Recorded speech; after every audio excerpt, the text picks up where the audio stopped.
All right. Good afternoon, good evening, good morning, everyone, depending on where you are connected with us. I am very glad for being here today, and I am sure that you are also glad to be here today to learn again, learn, unlearn, and relearn, and even to connect with like minded administrators in our knowledge sharing series for July 2025. I strongly believe that you enjoyed that of June 2025 and that of this month, which has been titled Adaptability and Consistency in Decision Making, Navigating the Thresholds in a 21st Century Workplace, that you will also enjoy that. Please, I want to implore you all to pay rapt attention, sit back, and I can assure you that your time will actually worth it. You are going to gain a lot from a wonderful facilitator for today who is ready to deliver maximally. So please sit back and learn. As you are learning, also enjoy yourself. Thank you very much. This moment, I would like to welcome our convener, the visioneer, the one God gave the vision of the administrators up to. She's no other person than Miss Adefunke Fola Oyinloye. Please, a round of applause for her as we welcome her to give her opening remarks. You're welcome, ma. Thank you for granting us the opportunity to learn and learn and learn over and over again. Thank you. You're welcome, ma. Thank you so much, Dr. Ibitoye, for that opening remark. Welcome to everyone that is here today. I can sense the excitement in your voice, and I know that is because we know that it's going to be explosive this afternoon. Yes, ma. Again, let me join my voice to that of Dr. Ibitoye to again say that we are the administrators hall, and our mantra on this hall is learning, unlearning, relearning, and networking. And every time we gather together like this, that is one major thing that we ensure that we do. Today, we're so excited to have you here. I can see Afolayan Ogbenga, I can see Ajiboye Olakunle, and some other persons who have not put their names or their comments on the chat already for today. We're so excited to have you. Thank you for always having our back. Thank you for always doing this to us. We appreciate you for always taking time out of your very busy schedule to join us each time we come together to learn, to unlearn, relearn, and network. On the Administrators Hub, our vision is motivating professional administrators towards achieving sustainable relevance in the ever dynamic workplace, motivating professional administrators towards achieving sustainable relevance in the ever dynamic workplace. Why is this essential? It is no longer news that technological advancement is driving everything that we do here in the workplace. How do we ensure that we remain relevant? And that is why we have come together, to put the Administrators Hub on so that we can continue to motivate ourselves to be the best that we can on our assignment.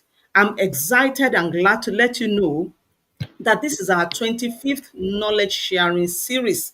All of them have been free.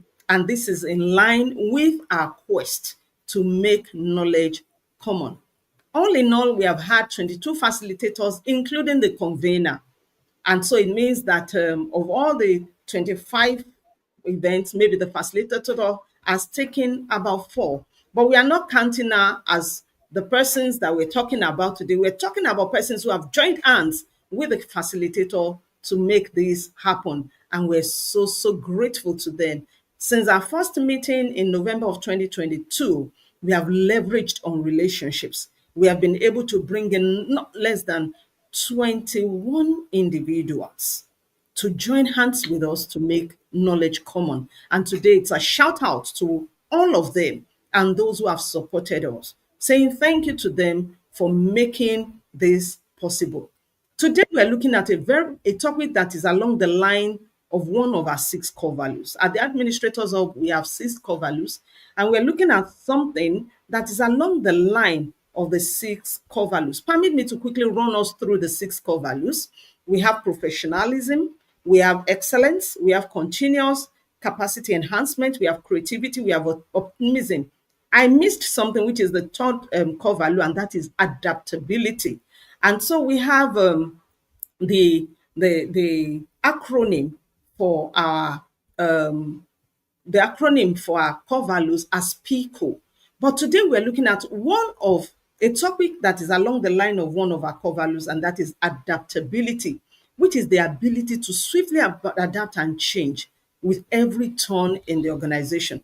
However, we are not looking at that alone. We are looking at it vis-a-vis a very, very important opposite yet very germane aspect of the organizational existence, and that is consistency. It's consistency, and we rest assured that you will find the series quite illuminating. It is on this note that I heartily welcome every one of us to the 25th edition of our knowledge sharing series on the Administrators Hub. And rest assured, I assure you that it's going to be a very, very illuminating and resourceful moment. Again, I want to say thank you to everyone that is here. I want to deeply appreciate my upline and direct boss at Landmark University, the Vice Chancellor of Landmark University 2017 to 2021, Professor Denny Olayoju, for being here today. I appreciate and acknowledge the presence also of the acting registrar of Macpherson University. Thank you for being here today. The director of Mrs. Oluwajube, she's a director in Ogun State Internal Resources. She's also here today. Thank you so much, ma'am, for joining with us. Thank you for the support that we receive from you at the Administrators Hall. Well, this is not the time to acknowledge persons. This is the time to get to real business. And on this note, I want to hand over to the, the moderator for today to continue with this with the event. Thank you so much, Mr. Moderator. Thank you very much, Ma, the convener, Administrators Hub, for that heartwarming opening remarks. Thank you very much. You're welcome, sir. Well, I strongly believe that we are ready for the meal. Again, we are looking at adaptability and consistency in decision making, navigating the thresholds in a 21st century workplace. And our facilitator for today, as you are aware, is no one other than Dr. Felicia O. Yusuf, the University Librarian of the Bells University of Technology, Ota, Ogun State. Are we glad to hear that? I think we can put our hands together. We don't just look for facilitators at the Administrators Hub.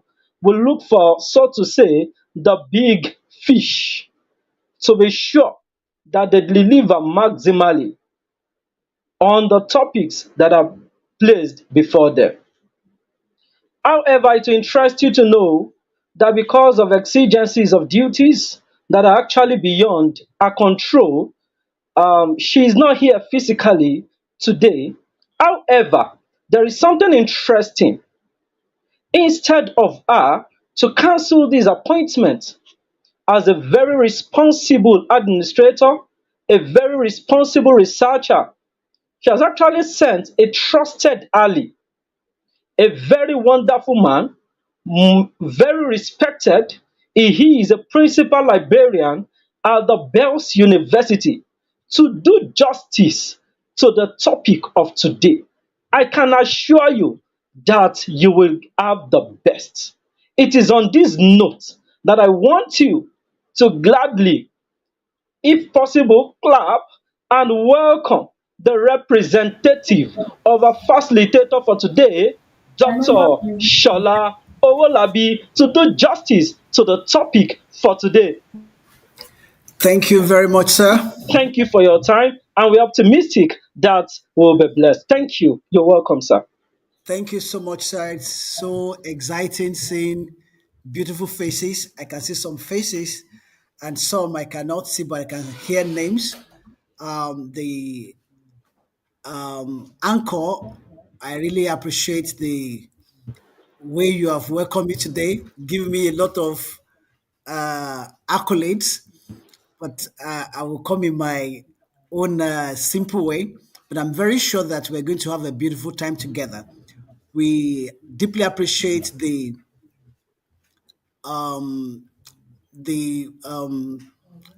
convener of this program, which is the our own former registrar, Landmark University, Sister Fola Oyiloye. She has been doing a lot over the years, and sincerely, I must say that people that have vision are known by the way they handle the visions of others.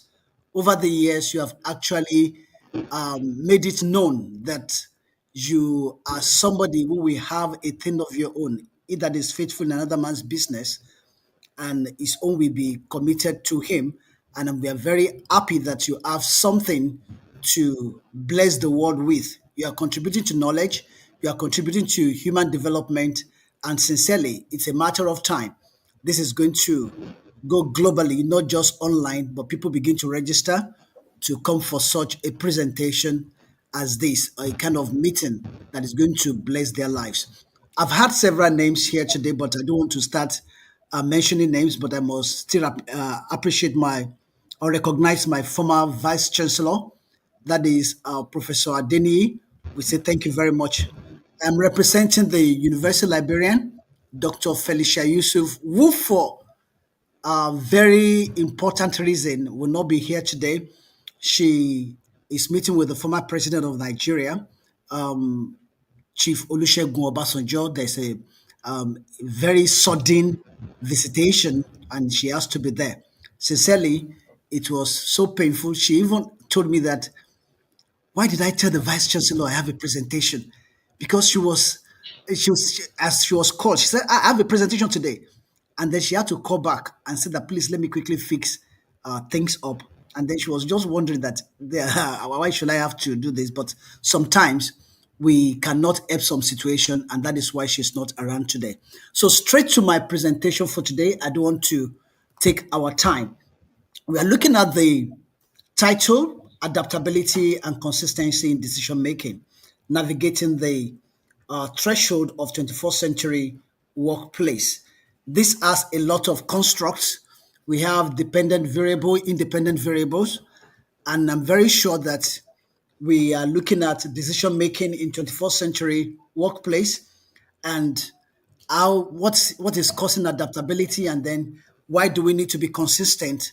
You know, we cannot talk of adaptability if something has not happened. There's something we are adapting to, and that is change. The 21st century has come with a lot of change, and that is why we are here today looking at a lot of things. I want us to look at the presentation outline for today. My introduction is coming up, and then we say focus on terms. I didn't say definition of terms. Focus on terms, adaptability and consistency. Then we look at decision. Then we are thinking of this as a paradox. When we say adaptability and consistency, are they at loggerheads? Are they against each other? Then we are looking at some case studies of organizations. And then we're going to look at somebody very important to us in Nigeria here under self development. She has been a person of influence over the years. We're going to look at that. Then we're going to look at strategies for navigating the 21st century workplace. Then we're going to conclude. I know it's going to be a great journey, and we're going to learn as we journey together. So, straight to the introduction, we can see that the technology that is that we are seeing in the 21st century is different from what we used to define as technology in the past. Somebody said that as long as you can pull up and down the zipper of a trouser or a skirt, you are using technology. But technology has gone beyond that. So we see that technological innovations, the presence of multinational, multi-generational workforce, and evolving customer expectations are rapidly reshaping the business landscape, that is the workplace landscape also, compelling organizations to continually adapt to these changes. Sincerely, there is this slogan that is going all over the world now that evolve or dissolve. If you don't evolve on time, you just find out that you are not where everybody used to be. People have moved on. The 21st century is highly demanding, and there's a need for us to quickly adapt. And I want to appreciate the word adapt, not adopt, because a lot of issues over the years have taken place in Nigeria. We are adopting what is happening in the West. We are adopting things that are invented, and then we don't put our own creativity or our own thought process into them. And that is a major problem that we have in Africa. But the tide is changing now. We are seeing a lot of innovations coming from Africa also that the whites are also adapting.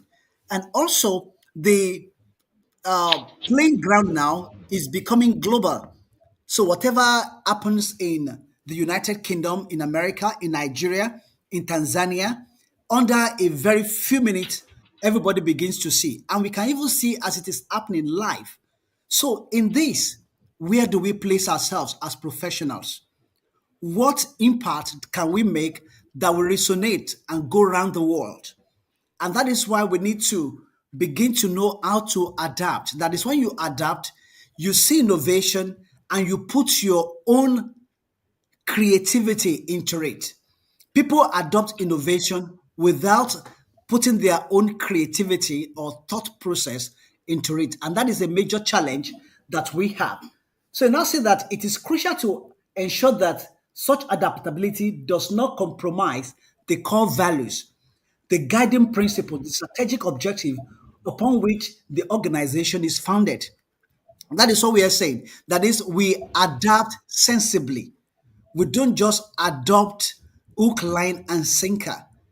I deeply appreciate that word because semantics matter. So adaptability, when we change, when we enter into market, when we copy what is happening around us, when things are changing around us, how do we strategically manifest what we stand for? Many people lose their identity in the process of adapting.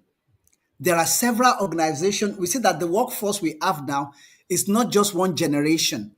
We have the baby boomers are going totally, but we have generation X, Y, Z, and then we have the alpha generation coming up now. And the way we used to do things in the past is different from how it is done now. So, how do we strategically bring all these people together and look at the technological innovation that are coming up? Gone are those days that we say punctuality is the soul of business. We some of our generations still believe in punctuality, but some people say that when you are punctual and you have nothing to contribute, then what is the essence of your punctuality? But some people stay at home, they don't resume at 8 o'clock, but they've done the work that everybody is going to do. So if I'm coming with my own principle and I'm handling the alpha generation, I say you didn't resume work at 8 a.m. He will say, okay, if I resume, what am I to do? But he has done things severally while we were sleeping. He has already fixed everything that needs to be fixed and is coming to work at 10 a.m. How do we understand that kind of a staff? And sincerely, my background is going to really help in discussing this a little this afternoon. I've worked with United Bank for Africa. I've worked with KPMG Professional Services, OA and Co, Synergist Park before crossing to academics. And during the merger and acquisition in Nigeria, that was around 2003, 2004, 2005. And there was merger of United Bank for Africa and STB. STB was coming with firepower, their color red. UBA, the old UBA, everybody was, let's do it as it is. and it was just like government establishment. But these young guys with fire were coming in, and they were bringing in innovations, and they saw that some people cannot just adapt or even adopt or do anything the way they, though I wouldn't succumb to that, but the way they sack people was just through text messages. They would just, you want to log into your computers, you cannot. It was the young ones among us that were retained because there was a kind of mentality they wanted. But now we are looking at how we can accommodate everybody, not leaving people behind. So a leader must be somebody that is able to strategically bring everybody together. And that is where decision making is very, very important. So ability to strike the balance that is combining the flexibility of adaptation with the consistency of character, of values, and of ethics. We must be able to put these together. I don't want to waste our time. We have seen adaptability and I've explained it as part of what we have in stock. So, adaptability is the critical thinking skill of embracing change, modifying behavior, and adjusting strategies in response to shifting demands, technologies, and organizational goals. If correctly and timely engaged, it's an advantage that is ever growing and competitive global economy. So we are at a playing field where we must think strategically, but we must be sure that as we are adapting technology, can we still maintain our ethics and values? And also, we must know that we are not left behind when every other person has moved. It may be good that we have good ethics, we have good organizational structure, but we must be sure that our organizational structure is not so big that is holding our legs when we need to move. We are going to see an example of some organizations that are so much trusted in their ability, that so much trusted in their strategy, that so much trusted in their core values that they were unable to move at the time others were able to move. And we're going to see some that moved because everybody was moving and they had to revert. So it is the two-way thing we should be able to balance and be able to move as at when due, doing what is right. And that leads to consistency. Yeah. Consistency in our mission, in our vision, in our values. Consistency, on the other hand, refers to the unwavering commitment to an organizational value, ethical standards, and strategic vision while simultaneously remaining flexible in methods and approaches. So, what changes are the methods and approaches. So, we don't just go and uproot our core values. We can now say that how do we communicate? What we used to communicate in this manner before, can we adopt this way of communicating? Flat structure is becoming too common now, but our what might have been top down approach or whatever approach we have been using before, can we strategically move? Not that because things are happening now, let's just immediately change everything. As a matter of fact, change is strategic. It is not immediate. And we have early adopters, we have middle scale adopters, and we have very late adopters. So when we are changing, can we introduce this strategically? I've seen organizations where people just bring something new and they expect everybody to change instantly. People leave, people have wrong orientation, some people even destroy. Maybe I should quickly just tell a story of a state, of a village where they wanted to give them a pipe-borne water.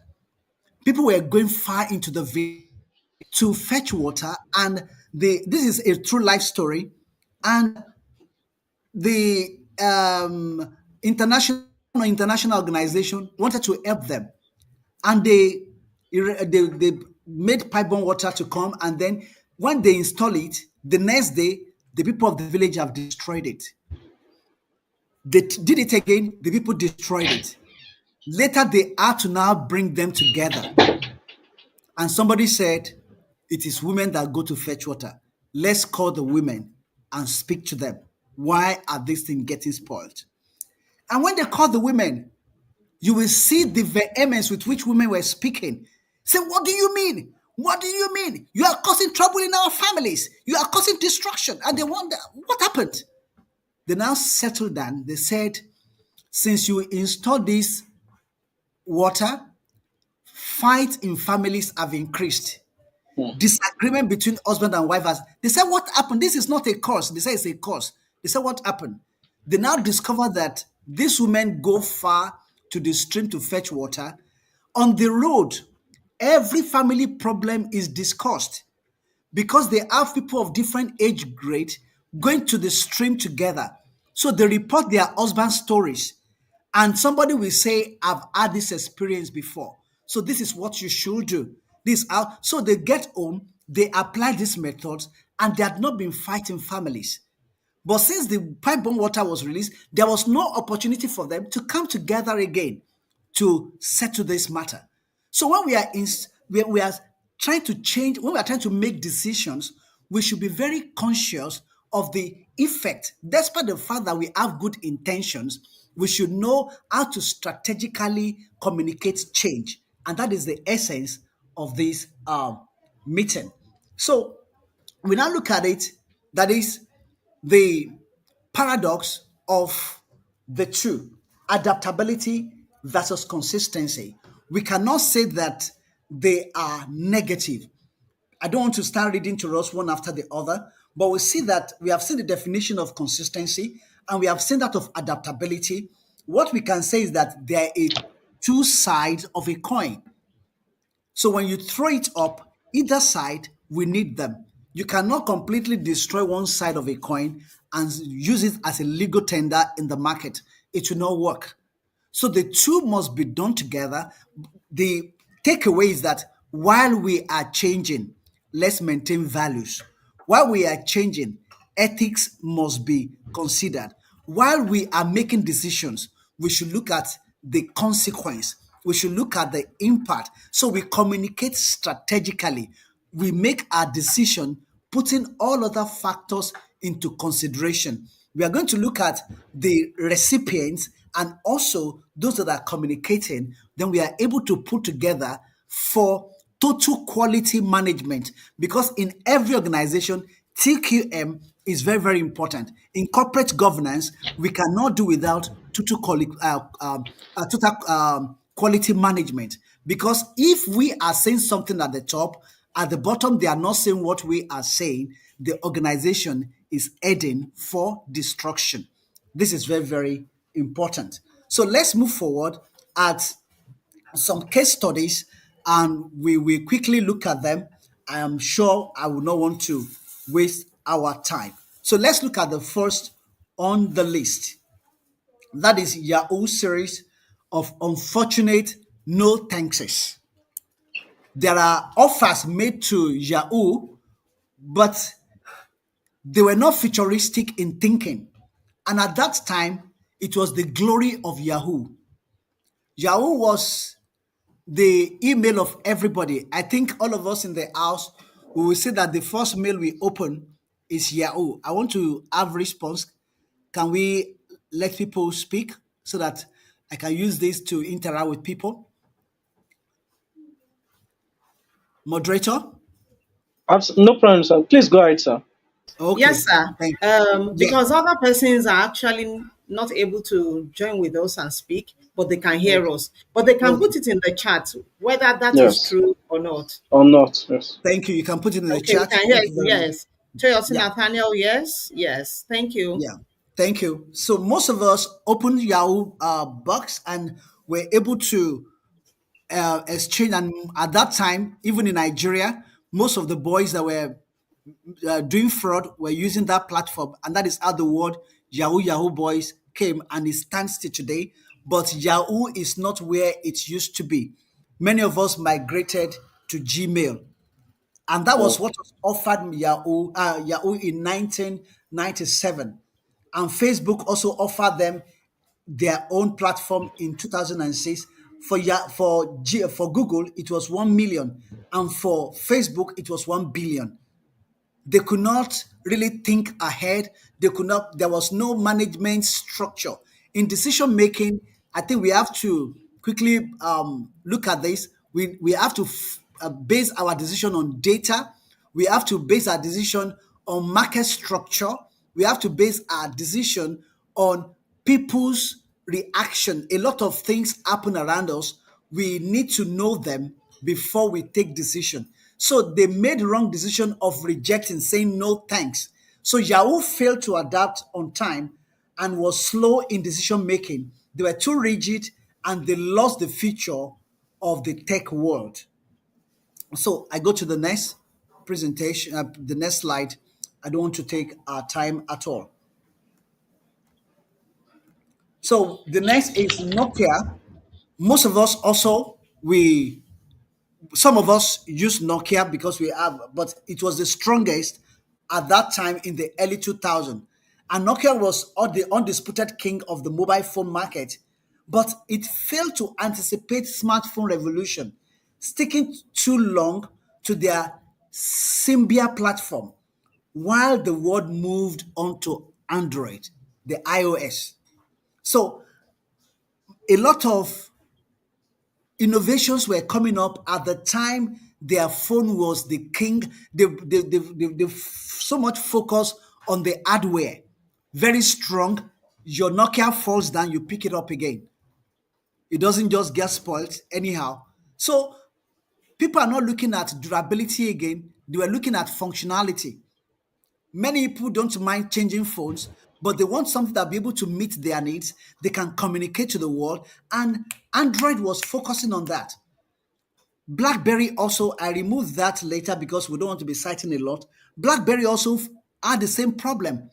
As a matter of fact, later, BlackBerry had to announce that we are out of the phone game. And Nokia sold theirs to Microsoft. So decision making must be based on facts and coming together to predict the future. Inability to predict the future is one of the causes of the challenges that we have in decision making in 21st century. Next is new coke. I said earlier on that some people make decisions, they have to revert, they have to reverse them later.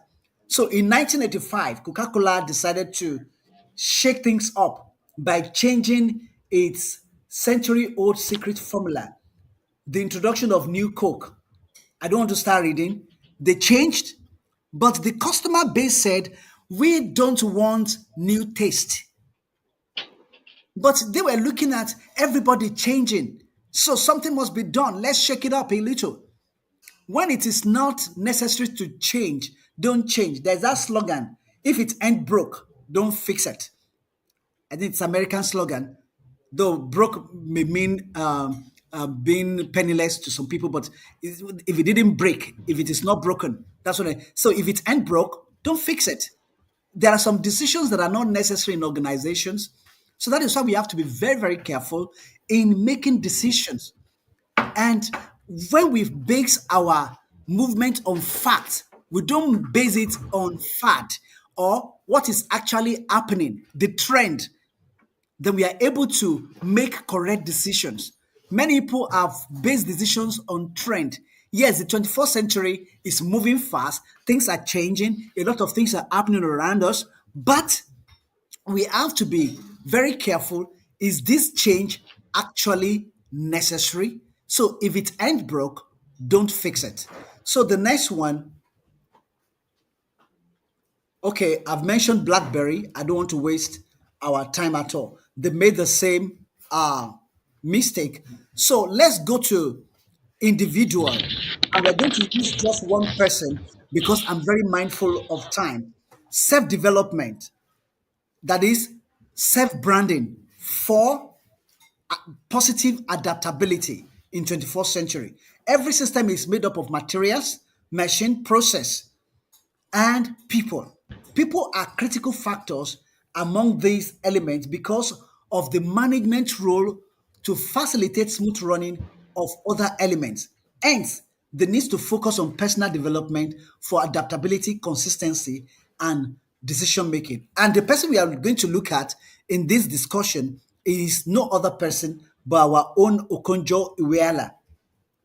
This is somebody who has been able to, over the years, reinvent and evolving from time to time. As a matter of fact, among nations, there were, some of us are privy to some information. She has a lot of antagonists. She has a lot of persons that did not want a black person to be there, but they had no choice. It is when you are needed and people know that this person is needed. So in our individual lives, we should not be tolerated. People should appreciate us. And that is the need for skills. That is the need for personal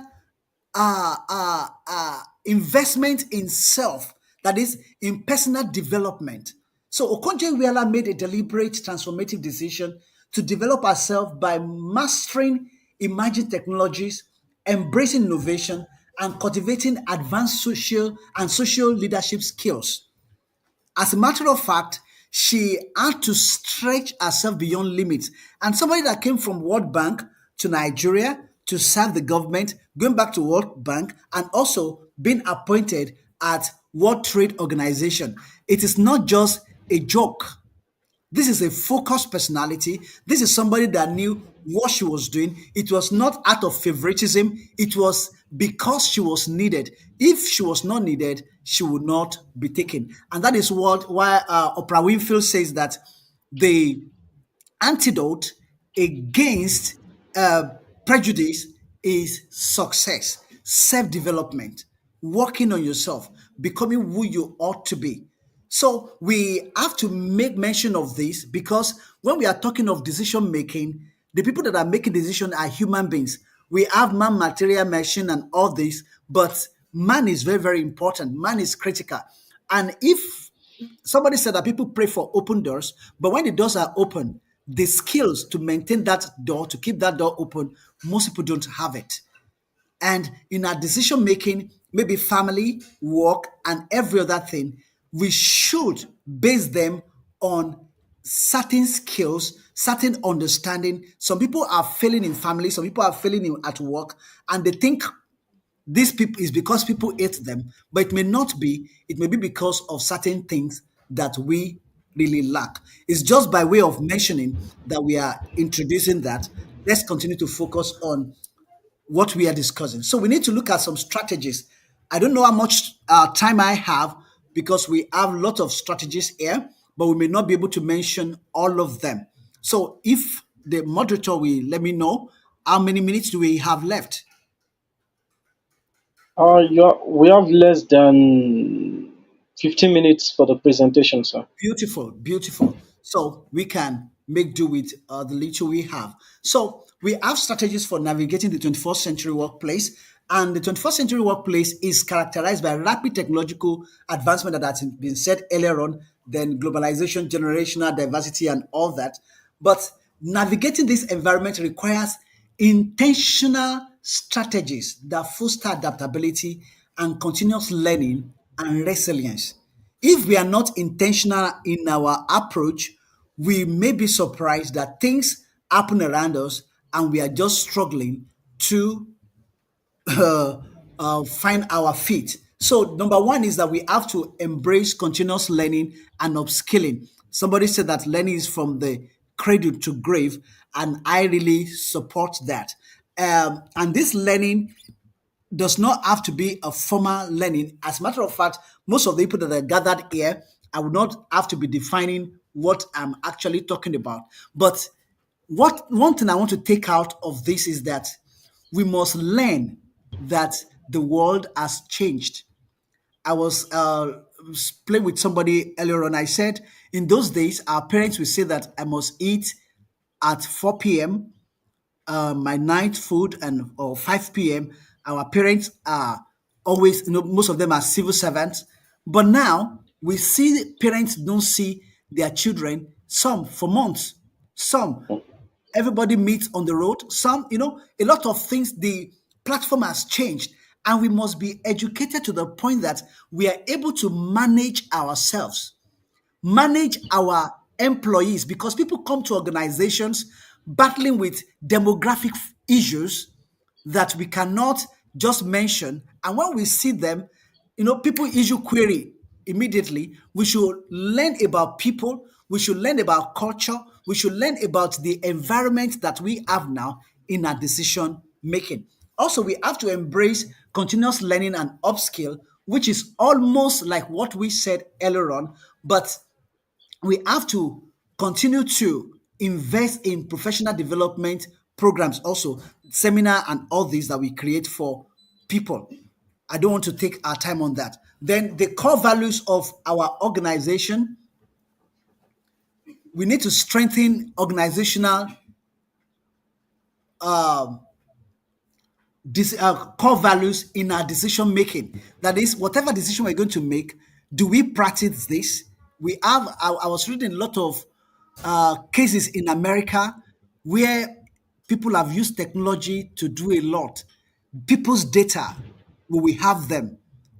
Because this, in those days, we used to have files alone, but now we can move thousands of data, thousands of files to several parts of the world. And we see what is happening in organizations now. As meetings are going on, people are transferring reports of events that should be kept secret, going to different parts of the world. And before they leave the meeting, people have already known what they were discussing. So, lack of core values. Yes, we have technology, we can manipulate technology, we have access to several things, but when integrity is held up, people are able to say that, yes, when I give my data to them, I know they will manage it. Look at during the Russia and Trump, certain data that were said to be made available during election and several things. We cannot just be talking politics here, but a lot of things as managers, as administrators, we have access to them. Can we put integrity as the foundation? When we talk of core values, we talk of trust, ethics, reliability, relationship, morality, and goals. All these things are kept together. Then we'll be able to say that, yes, people trust us and they want to do business with us. They want to do business with our organizations. I don't want to take our time. That is why I am rushing. So we go to the next slide, that is talking about fostering inclusive and multi-generational workplace. Gone are those days that will say the person is blind so he cannot work. We have technology has helped us to the point that everybody can work together in the same office. There are no special offices now because people can function. Even in admission of students, we have several students. How do we make decision when we are even building? Because we'll be consulted. Do we make space for physically challenged people? I was at one organization, I was invited to speak. I had to first condemn their structure. And they were looking at me, I said, this is not 21st century compliant. If you're going to listen to me, we need to look at what we have. We are talking of sustainable development goals, not leaving anybody behind. So it is necessary to encourage a workplace culture that values diversity and inclusivity, recognizing the unique perspective of multi-generational and multicultural teams, creating an environment where all voices are heard, enhances creativity and collective problem solving. We won't say they are small boys. Small boys are now teaching older generation. Small girls, we are interested in is what you are bringing to the table. In some organizations, it still happen in government structures now. Before they promote some people, is by age. But now we can see vice chancellors, we can see registrars that are younger people because they have what it takes to lead. They have the technology, they have the experience. They have a lot of things about the accumulation of all these things put together. So beyond the age, we're not saying that age does not matter. Beyond the background, Some people will look at their father, will look at their mother. We are not saying all these things are not important, but let's look at the purpose for which that office is established and the person that fits into it. Square peg in square hole, round pegs in round holes. Then we move to leveraging on technology. This is very, very important. Evolve or dissolve. Technology is taking almost every aspect of human endeavors, and with AI, there is no hiding place. And the truth is that the earlier we embrace technology, the best. Somebody was looking for one document and they entered into the file room. By the time they will come out, everybody was dirty. And we're looking at it. That what is this? Way back, as far back as 2007, I was the one that instituted the digitization of documents of KPMG professional services in Nigeria. And when I made that presentation, somebody, in fact, when they employed me, somebody said, "I pity you, I don't envy you." But I had technology with me. So when they showed me the file room, as a matter of fact, don't let me expose organizational secrets. But there are some things that I saw that I said, okay, give me 3 months. We are going to review everything. And by the end of that 3 months, people were coming to congratulate me. Though we invested millions, but I told them that the millions that you have invested is nothing compared to the millions we have saved. And I gave them this mathematical um, presentation that just imagine that because we usually quantify hours, that if you come to work in a day and you work for 8 hours and you are the lowest staff, at that time it was 8,000 naira per hour, and you must put that hour in one manager's logbook because you don't just charge hours anyhow. So when you are putting it in my logbook, you must have actually worked for me. So if somebody went to that file room to search for files and he spent 1 hour, another person 1 hour, let's say 8 staff were sent, that means 8,000 naira times 8 staff, that is 64,000 naira. And if that is happening every day for a month, that is 64,000 naira times 30. And then multiply that by 12. By the time I finished that with them, everybody was clapping and they released the money. So it is very, very important for us to embrace technology. We'll be able to do things that are beyond human imagination. Just imagine I need file, and now need to. I pity people that did PhD in those days that there was no technology. People were traveling outside Nigeria to look for documents, just a page. They will send or they write letter and it will wait for months. In those days, our professors were appearing like mad people because they will leave their hair on comb. All those things to be able to get information. But now that we have information at our fingertips, we should make the best of it.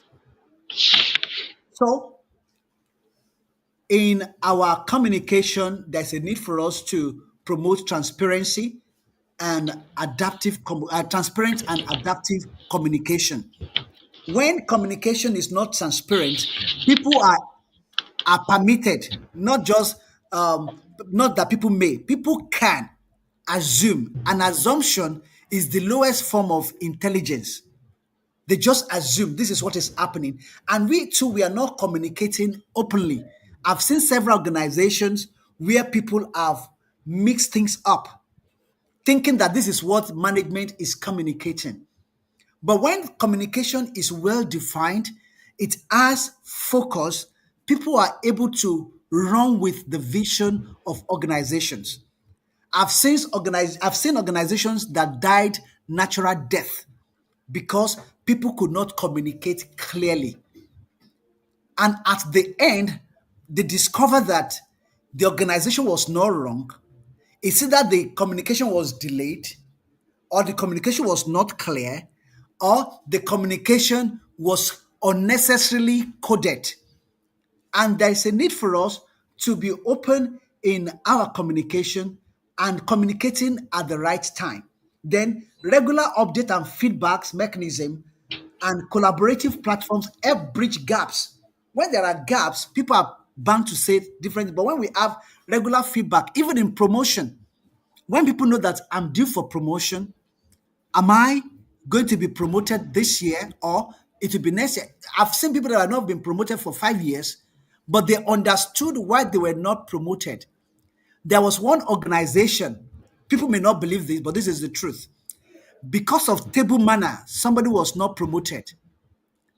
And by next year, the person had adjusted because in those organizations, they send you for lunch. The lunch is not lunch to eat food. It was a lunch to actually discuss business. Gone are those days that would say you don't eat when you are talking. That is for children that are coming up. But they actually set up that lunch for you to be able to close a deal. But the guy went,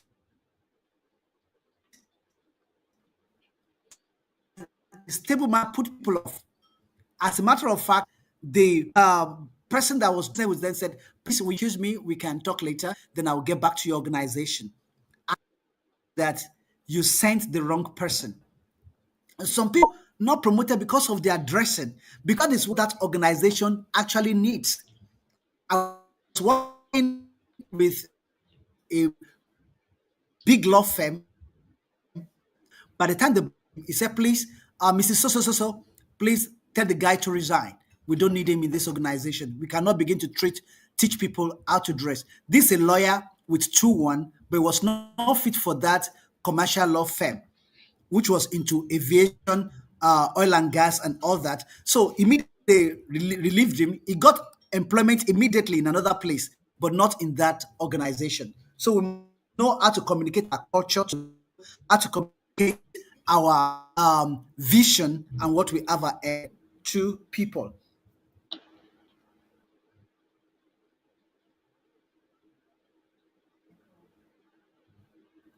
Then next we need to align with performance metrics. I don't want people's promotion should open and then make it as instructive tool for people to not prepare themselves for promotion. It's not that at a last stage we now say that you ought to have done this when it was not stated at the beginning. We don't shift goalposts, and that is what destroys organizations. So regulatory review adjusts performance evaluation criteria to reflect new strategy, priorities, and market realities. Let's say that, okay, this is where we are going now, and we don't need this anymore. This is what we will need now because we are targeting this market um, first. We want to become known as this so brand, so we should communicate it effectively to people. So it will their promotion. And when people know this, they quickly package themselves to be able to meet this standard, and then they align themselves with organizational objective, and they're able to fulfill the essence of their employment or whatever we want them to do. Then we need to implement scenario. This is forecasting. That is, and to guide against risk. So we can see the diagram I have there. We have several seasons. We have several atmosphere. So we need to adopt scenario planning to prepare for multiple future possibilities, align for informed, flexible response to disruption. Then robust risk management framework support proactive identification and mitigation of emerging threats. These strategies provide holistic framework for leaders and organizations seeking to thrive in the rapidly evolving workplace landscape of the 21st century. We cannot do without this. Things that we don't expect will come. And we can also structure that, okay, our competitors are not just watching, they are also looking at something. I was telling somebody that on the street that we are here at Bells University, nothing less than about 3 universities are now so established. So we cannot continue to do things the way we used to do, thinking that competitors will be looking. And so for some other people that are in university system also, some are into hotel management, some are into food, some are into security, a lot of things that we are doing somewhere into banking. We should know that the competition is constantly moving, and then the standard that we are all following now is not just limited to our country. It's not geographically banned now. What happens in America? There are a lot of reviews that organizations are doing now because some policies are coming up, and we must know what is happening around the world, and we should be able to predict that in the next 2 months this will begin to happen. If they don't happen, fine. The Obama inauguration is something that has really helped me in planning my life too. During the Obama inauguration, they predicted a lot of things. They didn't happen, but they might have been what made things that they expected not to happen. They thought they will kill a black president. So they had live blood transfusion machine inside that vehicle. They had bulletproof car that no matter how you shoot, it will still survive. And they had tire, according to report, that if you shoot it in Lagos here, it will get to Kaduna before you begin to feel the impact of the gunshot. Several things they planned, but none of this happened. Who knows whether their prediction or their plan made people not to try? They said they've already taken precautions. Why trying? So there are things that we need to put in place for our organizations to survive. Conclusively, it is evident that the 21st century workplace has instituted a departure from the norm, demanding adaptability and consistency in decision making. So, effective decision making in the 21st century workplace transcend mere technical choices. It embodies a dynamic interplay of strategic foresight, ethical responsibility, and adaptive intelligence. It is therefore pertinent for leaders and subordinates to take responsibility for timely response to the current demand necessitated by technological innovation and the changing work environment. Just on a final note, I want us to know that it is not whether we like it or we want it. It is necessary, it is mandatory for us to move. But we must take decision with the aforesaid. Okay, what we're deciding, is it time? Are we not lagging behind? And it is imperative for us constantly communicate this change. So communication comes at the heart of decision making, because we make positive decisions, we make decisions, but we don't communicate them well. And that is very, very important to us. So on this note, I want to say that we apologize that Dr. Yusuf is not available, but in my own little way, I've been able to make this presentation. I'm sure that there'll be opportunity for I again to come up to make other presentations in the nearest future. So I want to thank the administrators of Elsman. That thank you very much for this opportunity, and we hope to have a better time together. There may be questions after this or contributions. I want to say thank you very much. Do have a nice time. Thank you. Wow, wow, wow, wow. Thank you very much. Can we put hands together for our honorable facilitator of today? Can we put hands together? We can do better. Yes, thank you very much, sir, Dr. Shola Owolabi, for that excellent presentation. We deeply appreciate you. Kindly permit me for like 2 minutes to just do a kind of recap, just 2 minutes because of our time, just to talk about the topic for today: adaptability and consistency in decision making, navigating the thresholds in the 21st century workplace. Our facilitator for today started by saying that we cannot talk about adaptability if nothing has actually happened. That is, we can now start asking ourselves what really happened. What happened is change. The 21st century is actually dynamic.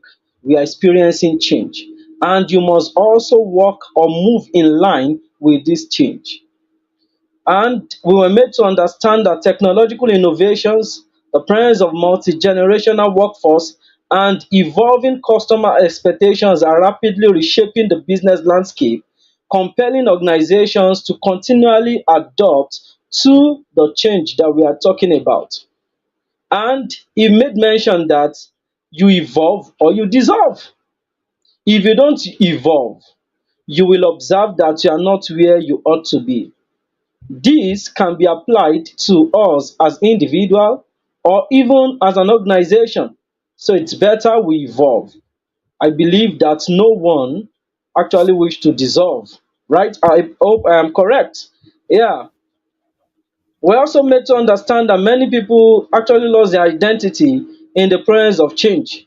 And that's the reason why, while we are trying to change, we are admonished that we should still embrace value and ethics while we are trying to change. We're made to understand that change is strategic, and because change is strategic, you must still embrace value and ethics while you are trying to change. Like I said, because of our time, he actually spoke about the paradox of adaptability versus consistency. He said there are two sides of a coin, that is, the two must be done together, talking about adaptability and consistency. However, he said while we are changing, like I said earlier on, that ethics must be considered, and when we are making decisions, the consequences of the decisions that we are making or that we are about to make must be considered. You need to look at it that, oh, the decision that I am making as an individual, as a leader, or even as an organization would adversely affect this organization. And he made mention of some organizations that actually made, so to say, wrong decisions, and that actually affected their existence. He made mention of the Yahoo series of unfortunate no thankses. He made mention of the new Coke. Yes, he made mention of the BlackBerry, and so on and so forth. Right? Okay, let me just move straight down to the strategies for navigating the 21st century workplace.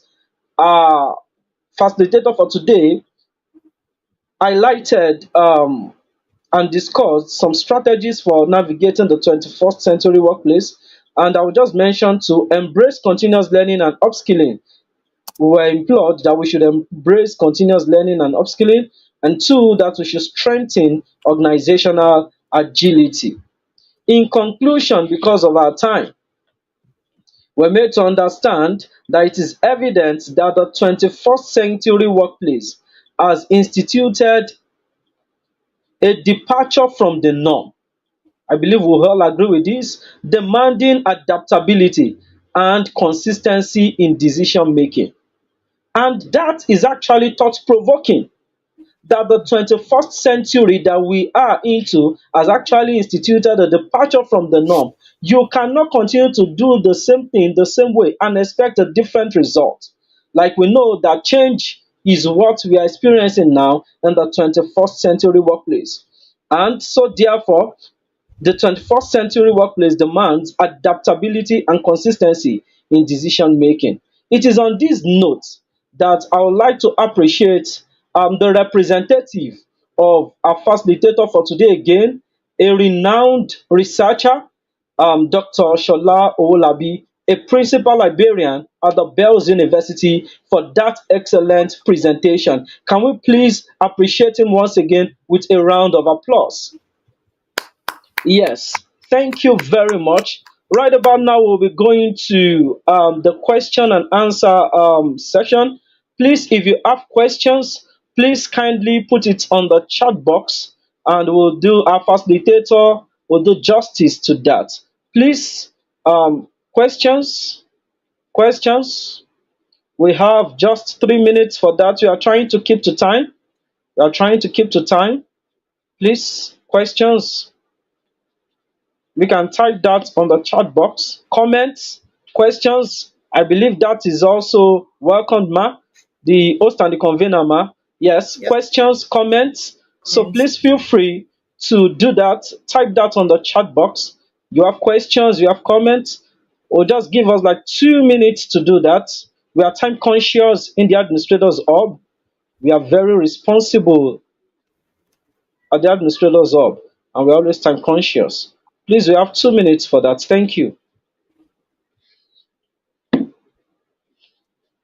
I think we have a few comments. Okay. All right, sir. Okay, there's a question already. Um, Rekia Suleiman is saying, my point is, are there preparations each organizations need to put in place to enable people to come along? How are we ensuring that people adapt as these changes occur? I want to believe that that is what she's saying here. Sorry. Okay, let's start with this. I think this was the one. Okay, this was one I read. Moral compass has also written there. How do we handle difficult people and organizations that insist on the status quo? Hmm. Dr. Olabi, I hope you're there. You're muted. These are your Yes, questions. I can hear you, ma. Yes, these are your questions. We'd like you to attend to them. We have two questions already for you.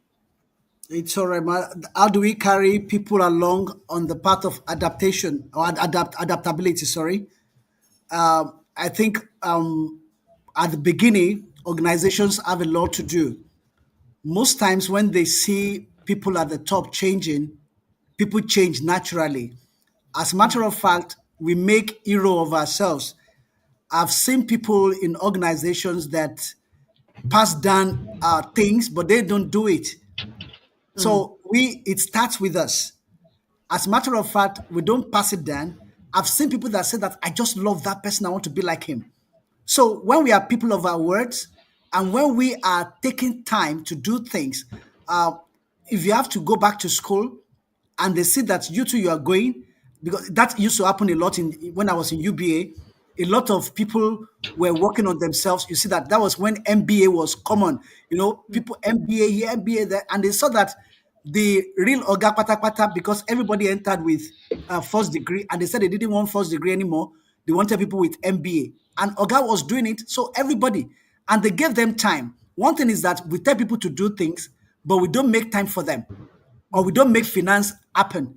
Because when you are giving grants, when you are giving time, when you are giving things that will make you change, people will follow the path of change. So sometimes organizations desire to have people change, but they don't want to lose things, because in the press of change, organization loses. In quote, instead of, let's say, organizations invest, not losing now. So we must put that in mind, that when we want people to change, we need to also know that it's going to cost us something. So carrying people along has to do with starting from us and also investing in people. Then when people don't, there are some people that don't want to change. Sometimes we have to change people. It is a hard thing for us to say, but in organizations, we have to change people for change to take place in some situations. Thank you. thank you so much. There's another question. Moderator, please go ahead with Yes, the. sir. Yeah. I'll just be How, screening the questions. how do you handle difficult people and organizations that insist on the status quo? Okay, I think part of it I've mentioned that sometimes we change people, but in some situations there is organizational communication, and we are talking of people that actually have the art of communication, because communication is not just in words. Communication Hmm. comes with policies. Communication comes with behaviors. We see people organizing dinners. We see people organizing. It's not just for people don't know the reason why we do that. Some things we don't pass as laws. We do some things as ceremony, that this is the phase we are entering now. So it's not about asking for opinion. We must have just done that underneath. And when we see that some people are not going to change, indirectly, I know a boss that changes people, but you won't know that you have been changed. In fact, they clap. They make some people redundant. They just say that everybody reports to you now. You be in charge of this. But indirectly, he has been taken from that office and rendered redundant. So all he needs to do is to be storing files. And with time, they get out of the system. But let's do our best to use every form of communication skills to communicate change, because they say that decision for change and everything is easy, but Communicating change is one of the hardest thing in management. Most people don't know how to communicate change. At the end, people will take it in a wrong way. But when we see that we have fulfilled all this and people are not willing to change, I am sorry, indirectly or directly, we have to ease them from the system. Thank you very much, sir. We have another question here. Okay, there is a remark before that. Great presentation, sir. My question is, how can individual overcome a lack of motivation or confidence when working on their self-development? That is, how can you develop? How can individual overcome a lack of Okay, motivation or confidence when working on their self-development? thank you very much. All of us, at one time or the other, we have had one challenge or the other, but with time, we start growing. Sometimes it is personal work, and sincerely, organizations may or may not help you. As a matter of fact, I know some organizations, they are looking for finished products. So if you are not a finished product, you get out of the way. But individuals need to know that several people want the place that you are. Even if it is 50 naira you are collecting, people that will readily take your place are there. I presented something somewhere, men at your door. That is, at your door, there are men that are lining up. So, what do you need to do to motivate yourself? We have intrinsic and extrinsic motivation.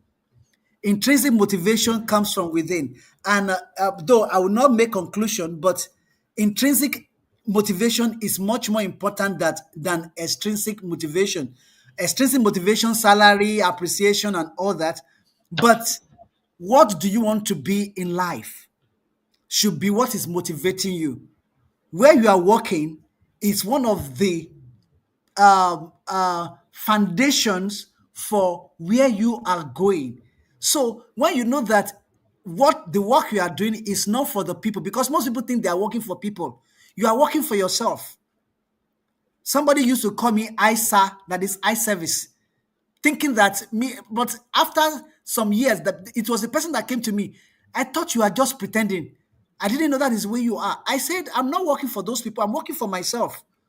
Because anywhere you see you are working for yourself, whether you are paid high or you are paid low, just know that it is not what you are earning, it is what you are learning.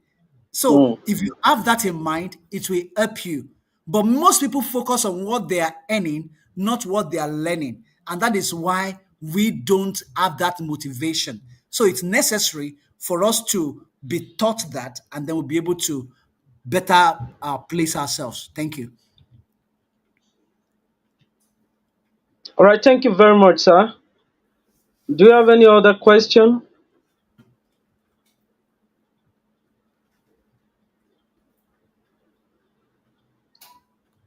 Sorry, ma'am. Sorry, we can't hear you, ma'am. Oh, sorry. I guess Okay, that's network issue. it wasn't really. I All right, sir. mistakenly touched All a right, sir. remove from stage button. It's all right, sir. Yes, I don't think we have any other except for comments here and there, appreciations, Mm. and all of that. Yes. Thank you very much, sir. In the absence of further questions, once again, sir, I would like to appreciate you for that excellent presentation. We deeply appreciate you for your time, the efforts that you actually put in place to see to it that you do justice to this presentation. We deeply appreciate you, sir. Also, please kindly extend greetings, our appreciation to Dr. Felicia Yusuf for Yes, sir.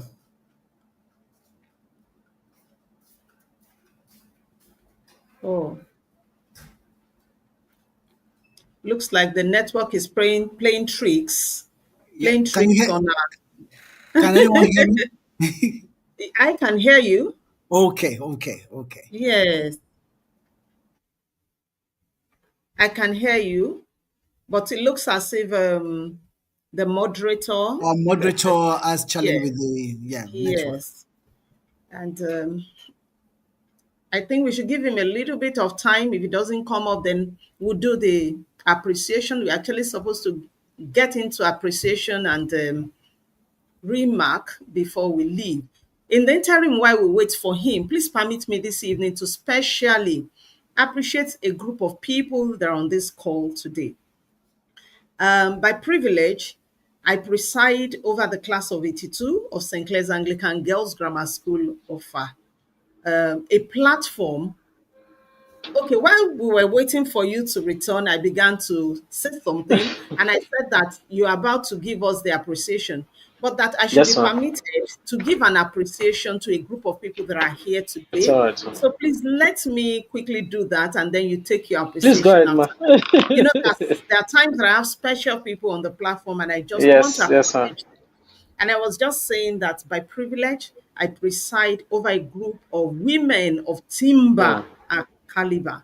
And when I say women of timber and caliber, I tell you they are women of timber and caliber, directors and parastatals, leaders in their own right, within and outside of Nigeria. One of them a nominee of the Order of the British Empire. And they're all here this afternoon to to encourage me, to cheer me. And we're talking about members of the class of 82 of St. Clair's Anglican Girls Grammar School of FAR. We have provost of, of colleges. And, you know, like I said, great women indeed, women of timber and caliber. I'm always very proud to talk about them. I'm so glad that you're here today. Now, let me tell you what happened.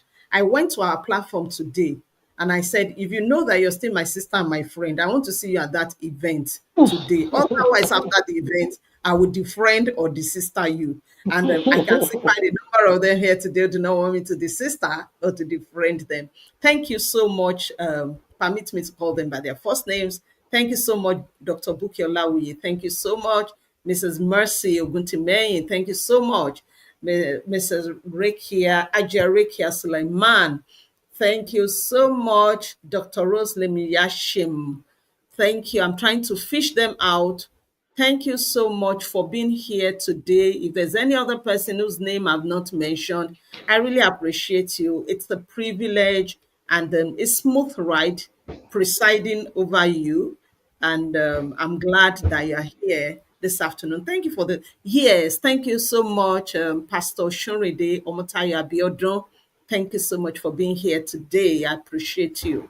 Thank you, thank you, thank you. It's been a privilege walking this journey of life together since the year 1977.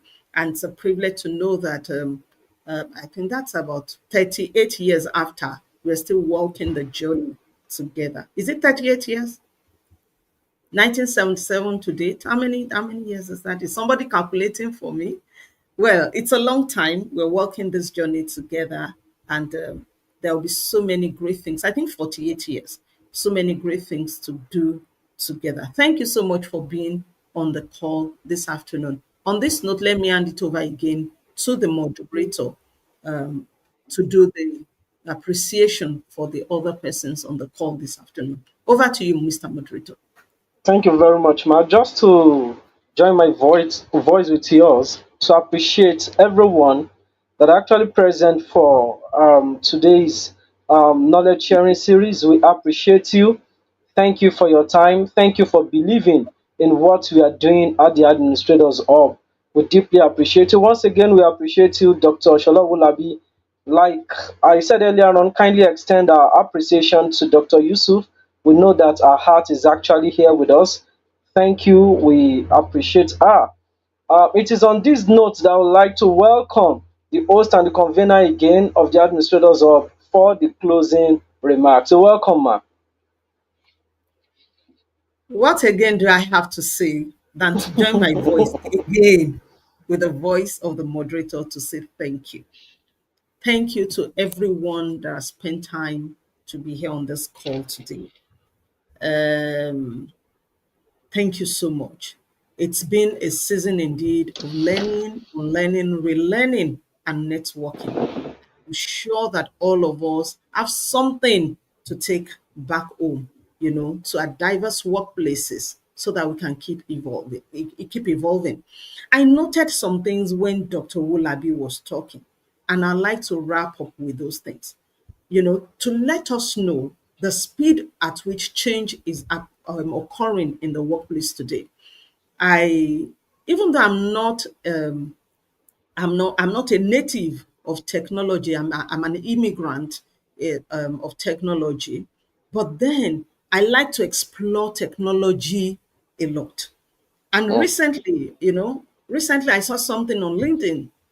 I'm used to seeing things like RIP PowerPoints, and then I saw RIP Chat GPT, and in my heart it is when the Chat GPT come that we're already doing RIP to Chat GPT.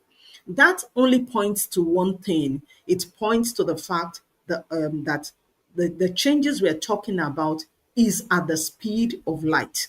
And that means that we also have to come up to par to that speed of light in evolving and adapting. Another thing that I'd like to talk about today, as part of my closing remark as we go, is that whenever new standards, whenever new values are to kick off or to be kick-started in our organization, it is also good that we give the people a time of moratorium, a mm, period of moratorium. And so if we are going to kickstart something in the next 2 years, let's start talking about it this year and not just, um, uh, get people into it immediately. So they warm into it gradually until the time that they fully embrace it. And there is also the need for us to have this consciousness. It's so heavy of the multi generational workplace that we have and the peculiarities of all the different generations mm, that we have in mm, the workplace today. We need to be able to blend the different generations that we have in the workplace today, the peculiarities of those generations, what work for each one of them, and then allowing everybody to flow, accordingly. Then, when we're talking about consistency, let us always remember that we can be consistent with our core values, with our mission, with our vision, and all of those things. But when it comes to adaptability, we're talking about our methods and our strategies. I'm sure that there's been a lot to take home today, a lot of mm. rethink for us to have.